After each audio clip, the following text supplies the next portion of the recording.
Hello, I am Katrina Collier. I am probably best known in the world of recruitment and talent acquisition as the author of the Robot Proof Recruiter, which I plug shamelessly because I donated my royalties to charity. I am a facilitator and I'm a speaker, and everything I do now is about clearing the collaboration chaos between HR, talent acquisition, recruiters, and hiring managers to get everybody to treat people better. So within the industry, we call it candidate experience. Outside, it's just treating people better. That's what I do now. But I am a recruiter of old. I've been in the profession since 2003. So I've seen a lot of change. But Wow. that's what I do day to day now. Try and bend it back into shape. That's super exciting. Well, Katrina, I appreciate you making time to join us on the Abby podcast. And there's no shaming the plugs of the book because I do want to spend some time talking about this. And for our audio listeners, Katrina is just showing her the cover of her book, which will make the links to the where you guys can check this out and purchase in the show notes.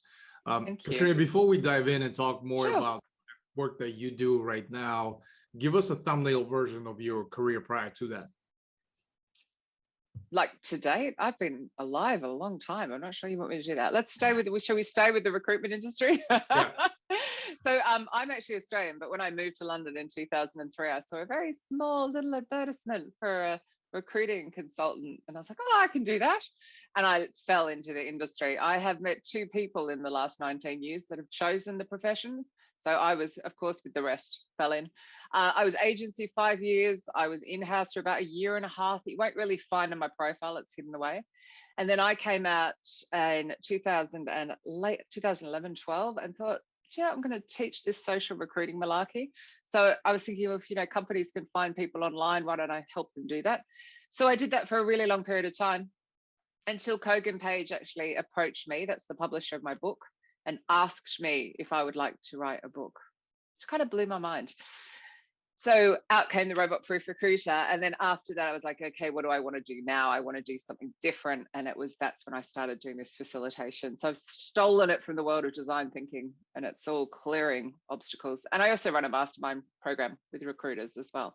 Again, all on the human skill side. It's far too much focus on technology and finding people, and not enough on that wonderful human stuff of how do I woo someone through this process? Very Wow. important in this current market. So that's it in a snapshot. Trying to make it entertaining. Oh, absolutely. And I appreciate the kind of the backgrounds and some of the previous work that you've done. All definitely seems like the right path to where you are right now. Yeah. Shining a little bit more light on some of the areas that, there are gaps in just overall in the industry when it comes to talent acquisition, interviewing, and just overall recruitment space, which I'm excited about diving a little bit deeper into that. So tell us a little bit more about what the book is all about. What's the motivation behind this? So what are some of the, what value can your potential readers derive from that? Sure. Well, when Kogan Page came to me, like, it literally still blows my mind that they came to me and said, would you like to write a book? It was instant. It was, I'm going to write a book called The Robot Proof Recruiter. Okay, technically I didn't know the name right then, but just roll with it. It was, I'm so tired of seeing companies, HR tech vendors and recruitment tech vendors saying, oh, AI, machine learning, all of that stuff can replace recruiters. And I was like, what a load of rubbish. No, they can't. They can't. They can assist, but they can't replace, because we deal with humans. And these humans have thoughts, feelings, and emotions. They change their mind. They do all sorts of annoying stuff when we really just want to take them from here and put them here in a new job. So it was really quick to just go, this is what I'm going to write. And the whole book is about, use the technology, sure, but don't use it to spam people. Don't use it to spray your jobs out onto the web as if that's going to work. Use it to engage people better. Human first, technology second. That's just how it has to be. Use it in that order.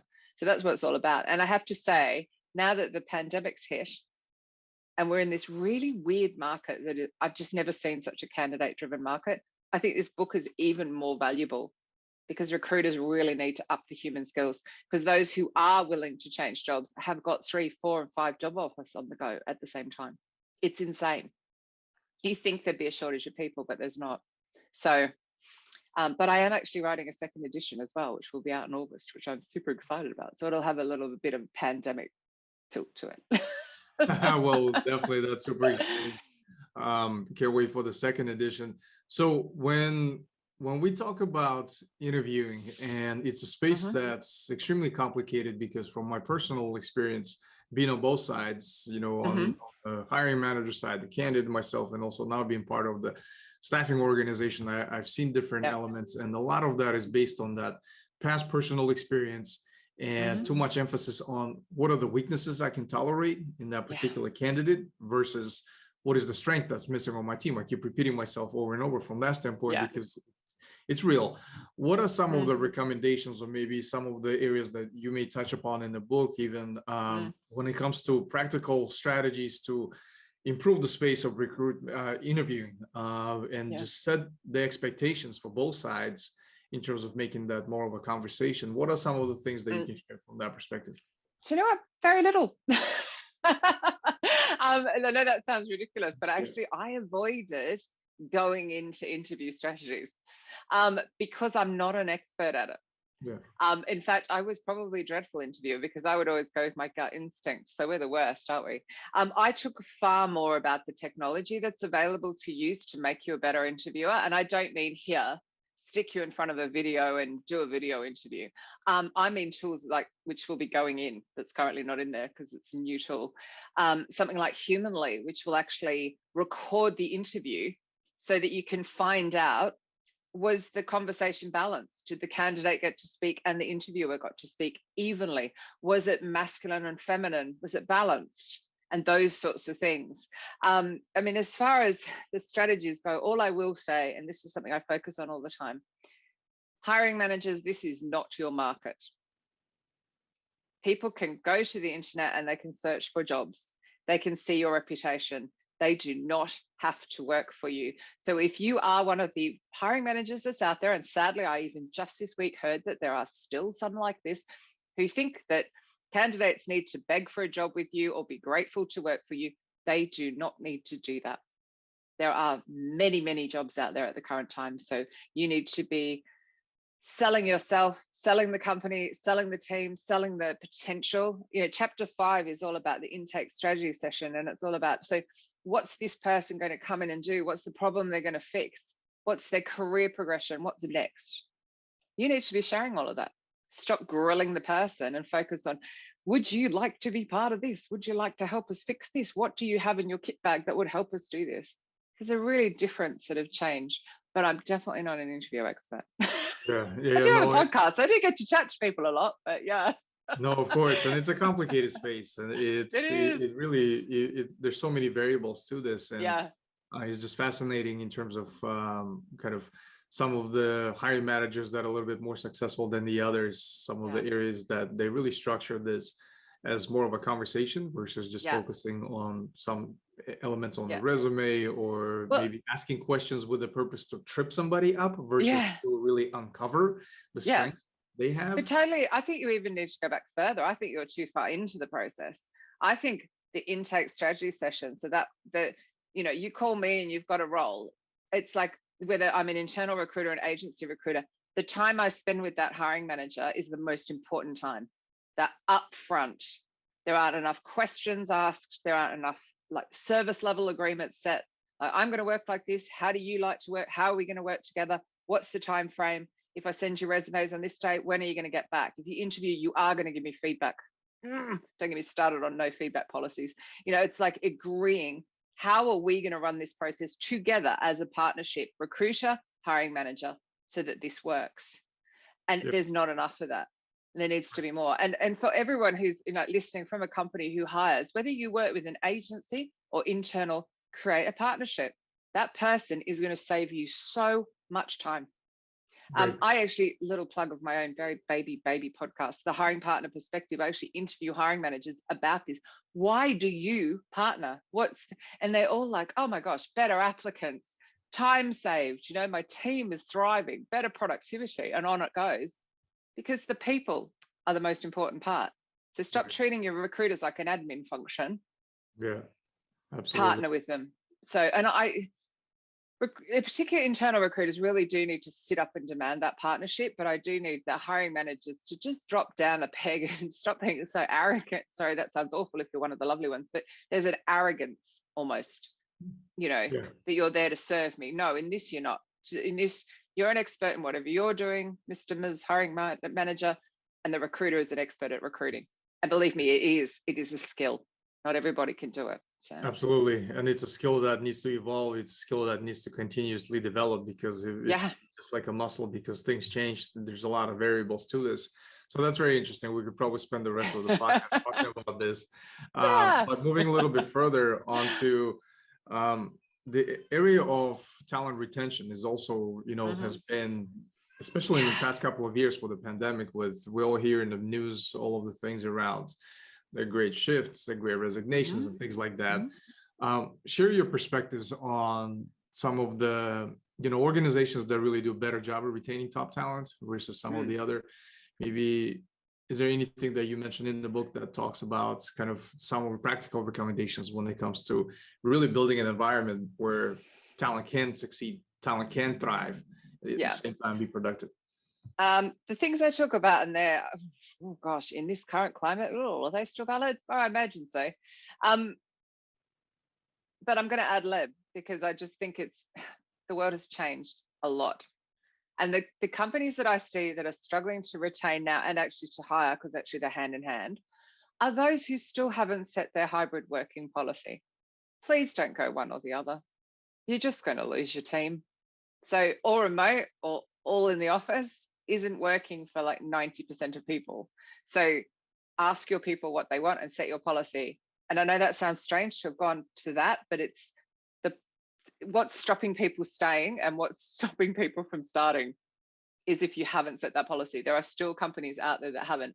I had somebody interview for a recruitment job this week. This was an in-house recruiter, 5 days in the office. And she went, I'm not going ahead with that. I don't need to be in the office to do recruitment. I need to go in sometimes, but I don't need to be in 5 days a week. And it's like, that's one person just this week telling me that. So it's a constant. So there's that. But the people that will retain people in this current market, because we have to talk about it, really, it's still pandemic, were the ones that looked after people last year. And the ones that didn't are just going to continue to struggle. Your people mightn't leave now, but they will. So you need to be talking to them. You need to be offering them career paths. You need to be balancing out their salaries to what's going on in the industry, because a counter offer mightn't keep them either. I am seeing some incredible counter offers, but I always think that's a bit late. But it's, you need to be really talking to your people.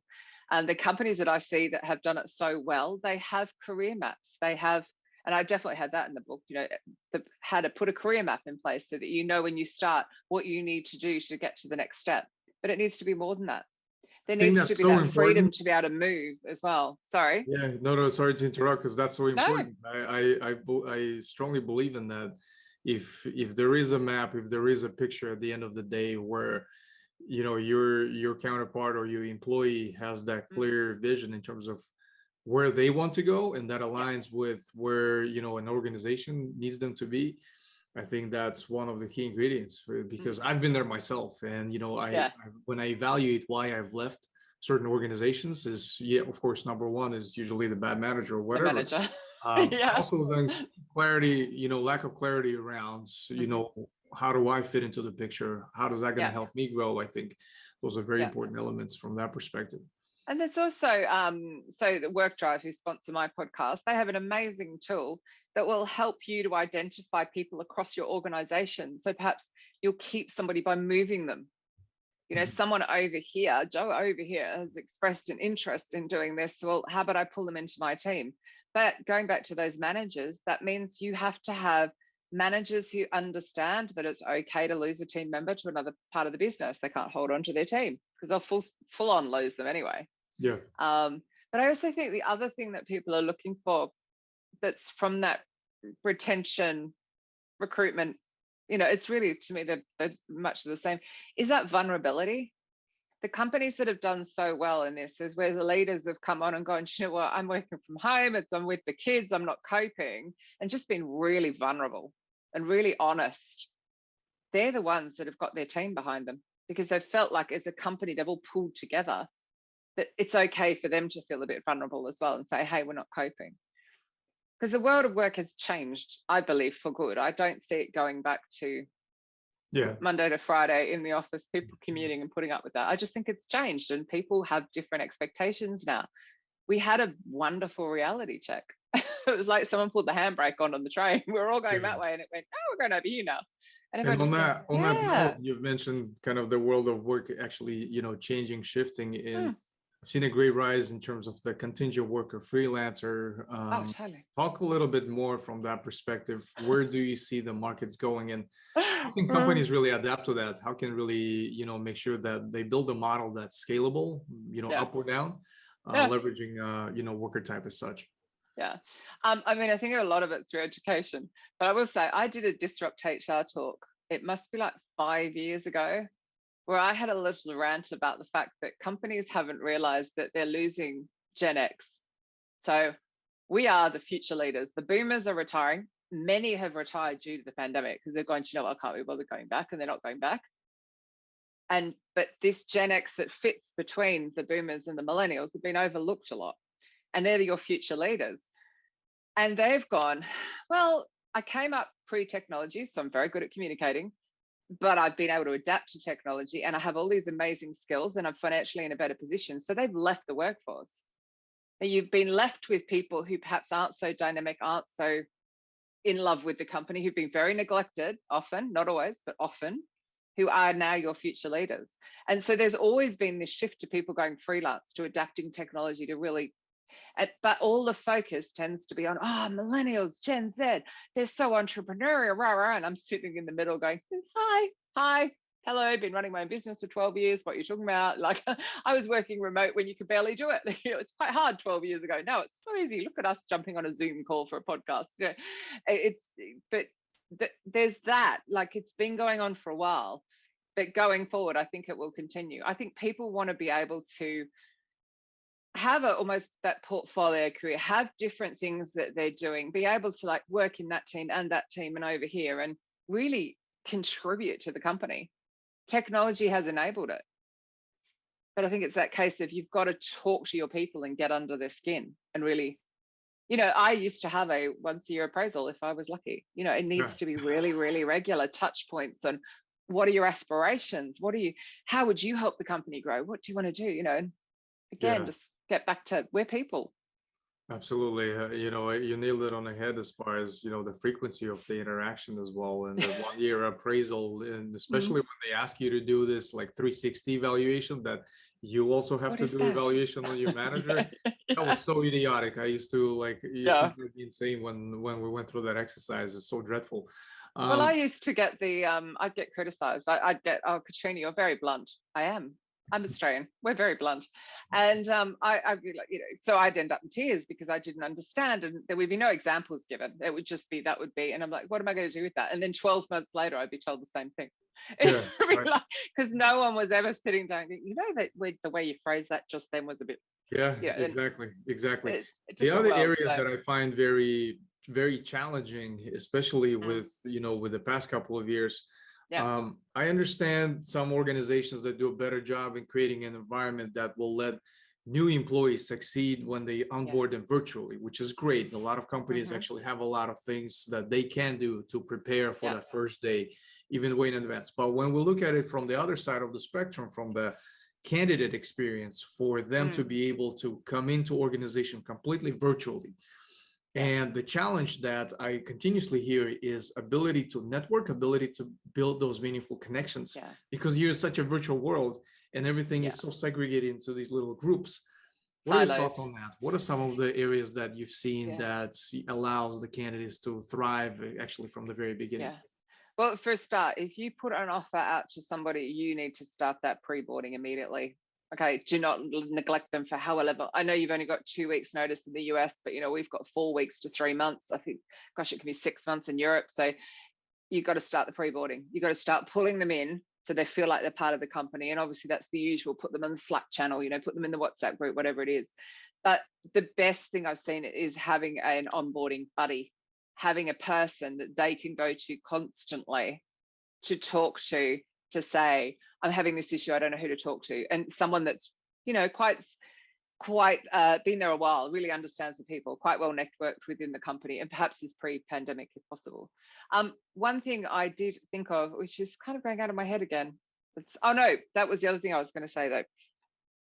My beloved Gen X, my fellow Gen X, please remember that the 20-somethings need you to go into the office occasionally. Because if you're doing hybrid, but you're wanting, because I understand it, to choose all of your time to be at home, they're struggling because actually they want to be in the office. That's often where they make their friendships, from having perhaps moved to London, for example, a big city. They want to meet everyone, but they also, early in their career, they don't have as much experience. So I do see that going on as well, which actually fits into that pre-boarding thing. It's another thing of, are you checking in? Are you making sure they're okay? Are you being vulnerable so they're being vulnerable? We're the generation where you didn't do that. I started with carrot and the stick. It was, you just didn't say, oh, I'm just feeling a bit poo today. You didn't say that. You really behaved. So it's like, you gotta just be more human, be a bit more vulnerable, be a bit more open. You don't have to go into really personal stuff, but you just have to be a bit more, I'm feeling XYZ today. I think so. Yeah, I couldn't agree more with that. It's just being able to open yourself up to, for others to be able to have that open conversation. I think that's oftentimes overlooked, which could be powerful. In terms of your own content diet, the sources or resources that you consume on a daily basis, besides your book, of course, what are some of the things that really help you, stay informed on all of the things that are going on in the industry? Share some of those sources with us.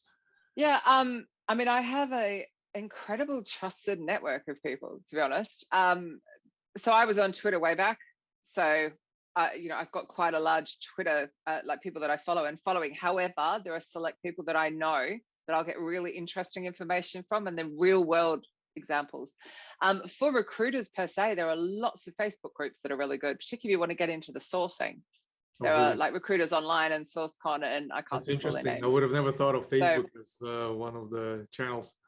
Yeah, no, truly. And also, actually, strangely, my Facebook friend network is very much recruiters as well. So I go to them and crowdsource information, which is a sort of one of the big ways that I do that. Must admit, I found interviewing people really interesting as well. Actually, being the only one out there that's interviewing hiring managers, I've learned loads. But yeah, I have built an incredible network. I also do find I get to speak at events all around the world, which is mind-blowing because I didn't sort of set off to end up speaking all around the world, but I do.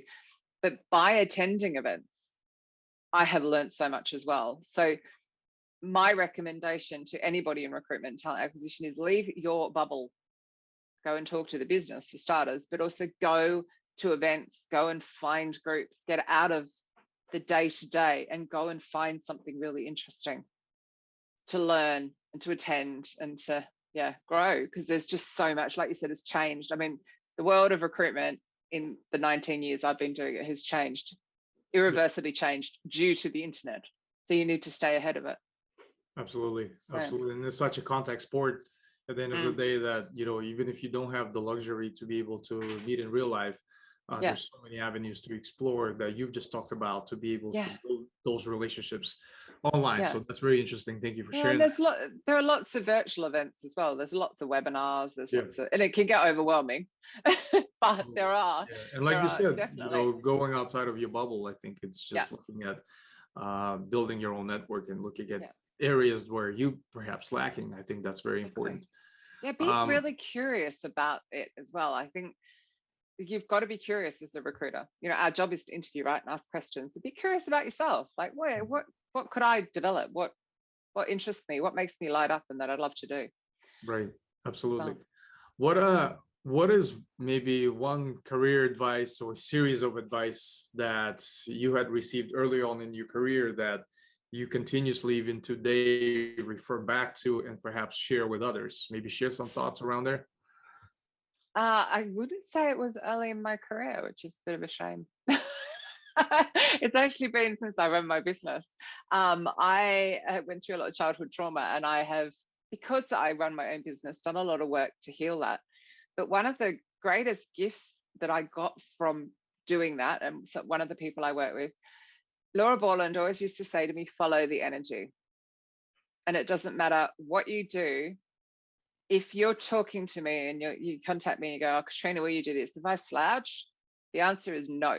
But if I sit up and I get a bit excited and I'm like, wow, I really want to do that, the answer is yes. So follow the stuff that makes you sit up. And it's funny because your body will tell you if you want to do something before you've even got to, that ego has thought it through, before your subconscious is telling you. It's like following the heart, find your path. But it's all about, like, does it make me sit up and buzz? And I do feel that more and more people are going to do that. I think today's world of work and the patriarchy is starting to fall and crumble, and there will be a whole different world of work in the next 30 or 40 years where people will be doing the stuff that they're just so talented at because they say yes to everything that makes them sit up. And I love to see what companies will achieve because of that, if they let their team thrive as well. Right. Quite amazing. Right. And that's something for you hiring managers as well, or you managers. If your team is slumping, find out what makes them sit up. You want them to be productive, right? What makes them, so that's the one piece of career advice I wish I'd had earlier. And I tell that to everybody, whether they're running their own business or they're looking to change careers, or they're just in their current career but they're just feeling a bit stale. What is it that makes you do that? Get rid of the stuff that makes you slump. Mm-hmm. Obviously, for anyone on audio, you don't realize I keep sitting up and slouching. Yeah, absolutely. No, 100%. I like that. I like that a lot. Thank you for sharing that. It's actually really easy as well. Yeah, totally, 100%. In terms of books, obviously you're an author. You know what it takes. You know how hard it is to write a book. I can definitely relate. What are some of the the books that you always recommend to others, and why is that? Okay, so obviously The Robot Proof Recruiter by Katrina Collier. I hear it's very good. But other than that one, I mean, there are so many. Kogan Page themselves have produced an extraordinary number of amazing books in the world of HR and talent acquisition. However, for the women especially, however, I also think that men can read this book. There is Playing Big by Tara Mohr, which is MOHR. I was only introduced to this book recently, and if I go back to my sit up, follow the energy, Tara Mohr talks about that lovely inner critic, the ego that's always keeping us small, and our inner mentor, which is very much from heart, and helps you to get it in balance so you stop sabotaging yourself. It is very much aimed at women. However, I recommend it to men as well, because I personally think we do the same pattern. But actually, if men read it, they'll understand women more. They'll understand their team members more. That book changed my perception of myself and my work, even though I'd done 10 years of work to heal my childhood trauma. So I still sat and read it and went, wow, it's very easy to digest. Cannot recommend it enough. Yes, wow, that's quite one. I'm trying to think what else. There are loads. Yeah, that's quite an endorsement. That seems pretty cool. We're definitely going to highlight that in the show notes as well. So I definitely appreciate you sharing that. You're welcome. Katrina, I can't thank you enough for such a short and insightful conversation. I personally learned quite a bit, and I love your energy. Can I say one little thing? Of course, of course. Just a quick plug. The reason I do plug the Robot Proof Recruiter so much is I donated my royalties to a charity called Hope for Justice, and they aim to end modern day slavery, which impacts over 40 million people around the world.